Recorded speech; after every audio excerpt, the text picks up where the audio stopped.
The galactic dating hub on Station Kronos 7 was notorious for two things: facilitating genuine interspecies connections and being the playground for cruel pranks. Tonight, it would witness both. John Martinez adjusted his worn military jacket as he entered the dimly lit establishment. 20 years of service in the Human Defense Corps had left him with scars, both visible and hidden, but nothing had prepared him for civilian life's peculiar challenges. His therapist had suggested he try meeting new people, and somehow, that advice had led him here. The hostess, a spindly Vextari with too many eyes, guided him to a private booth.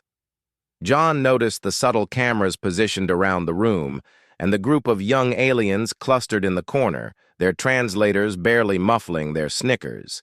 He'd seen enough ambushes to recognize one, even in a restaurant. "Your date will arrive shortly," the hostess said, her mandibles clicking with poorly concealed amusement. John nodded and waited. He'd waited in worse places: trenches, bunkers, behind enemy lines. A restaurant booth was comfortable by comparison. 10 minutes later, she arrived. Elsa was a Drakthori, one of the ancient dragon-descended species that had joined the Galactic Council 3 centuries ago. She stood nearly 7 feet tall, her scales a deep emerald that caught the light in mesmerizing patterns. Unlike the sleek, athletic Drakthori warriors depicted in vids, Elsa was heavyset, her body carrying extra weight that made her movements slower, more deliberate. She wore a simple blue dress that looked handmade, and her golden eyes held a mixture of resignation and defiance. The laughter from the corner booth erupted immediately. "Oh, stars, they actually got someone!" a Zentari howled, his bioluminescent skin flashing with mirth. "Look at the human's face," another added.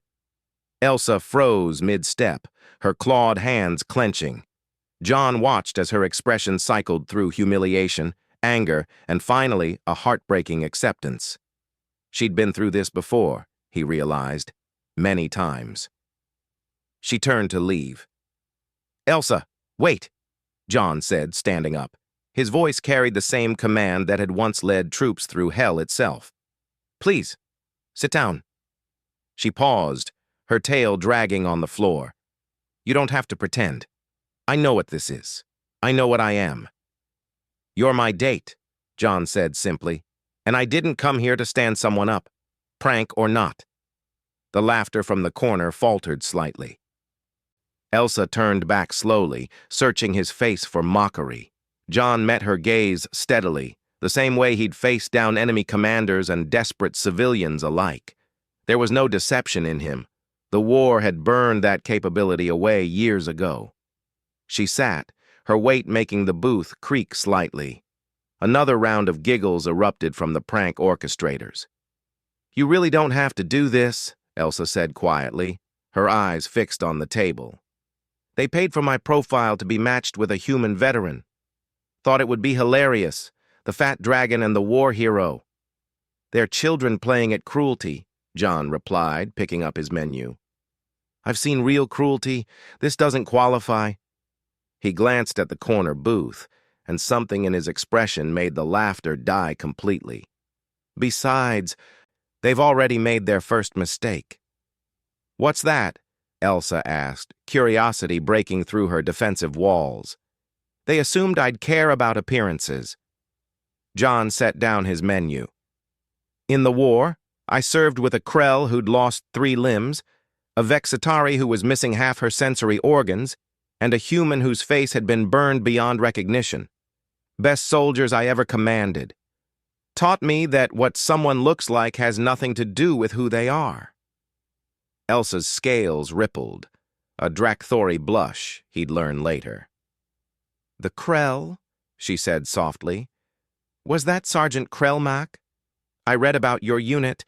They called you the Unmovables." John smiled, genuine warmth breaking through his weathered features. "You know your military history." "I teach it," Elsa admitted. "Xenohistory at the station's academy." I specialize in human military tactics during the Unification Wars. She finally met his eyes. Your defense of Firebase Omega is required reading in my class. For the first time in months, John felt something stir in his chest. Interest, connection, the feeling of being understood. Then you know we held that position because we fought as one unit, not as separate species. Because we saw each other as people, not as categories. Yes, Elsa whispered. The aliens in the corner booth had gone quiet, their translators picking up every word. The Zentari's bioluminescence had dimmed to a somber blue. John leaned forward. So here's what I think. I think those kids over there set up a prank expecting me to be shallow and you to be pathetic. They were wrong on both counts. He extended his hand across the table. I'm John Martinez, retired Corps commander, current veteran struggling with civilian life, and really bad at small talk. I like old war vids, terrible coffee, and I've been told I need to meet new people. Would you like to have dinner with me, Elsa? For real this time? Elsa stared at his hand, scarred, steady, offered without hesitation.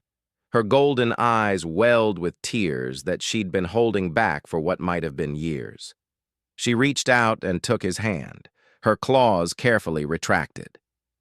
I'm Elsa Carthex, xeno-historian amateur chef, and I've been trying to convince myself for 3 years that dating isn't worth the humiliation. Her voice cracked. I would love to have dinner with you, John. From the corner booth came a sound, a Zentari's sob. Then another. The entire group of pranksters was crying. Their earlier cruelty transformed into shame and something deeper. They'd wanted entertainment and instead witnessed dignity. They'd expected mockery and found respect. They'd tried to diminish two people and instead had been shown what it meant to be truly civilized. The hostess, no longer amused, quietly brought them menus and retreated. John and Elsa talked through dinner about wars and history, about recovery and passion, about loneliness and hope. They discovered they lived 3 levels apart on the same station. They found they both loved terrible coffee. They learned that sometimes the universe's worst pranks lead to its best moments. As they left together 3 hours later, the group of young aliens approached, shame-faced and teary-eyed.